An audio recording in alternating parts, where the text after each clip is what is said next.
The proposed Keystone Pipeline is supposed to bring massive amounts of crude from the oil sands of Canada all the way to the refineries along the Gulf of Mexico.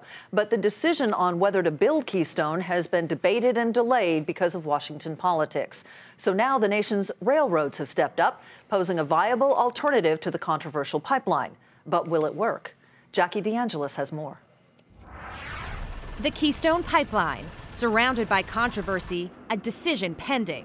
It would transport Canadian oil to Gulf Coast refineries as the U.S. hones in on North American oil. But do we need it? Believe it or not, rail is increasingly becoming a viable means of transport for crude supplies, and a couple of key companies in Canada have been moving quickly to add capacity.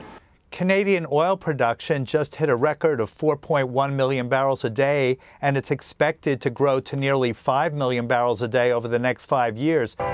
In fact, analytics firm IHS estimates that by the end of next year, rail loading capacity could grow enough to handle 700,000 barrels of crude a day from the oil sands region in Western Canada, and that's a low estimate.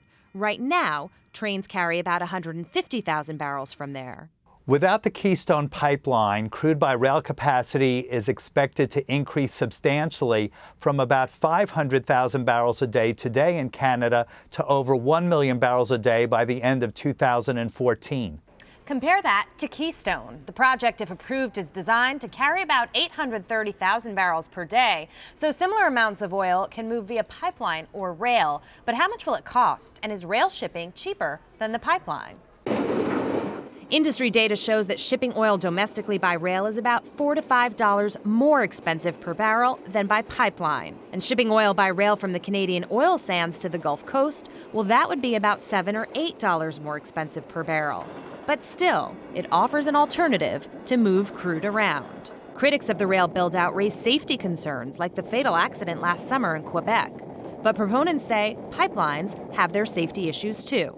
We are shipping over 800,000 barrels a day of ethanol throughout the country to meet motor fuel requirements, and one rarely hears about an incident by rail. While it may cost a little more to transport crude by rail, the infrastructure is in the works, and it could be a very viable option if Keystone doesn't move forward. For Nightly Business Report, I'm Jackie DeAngelis.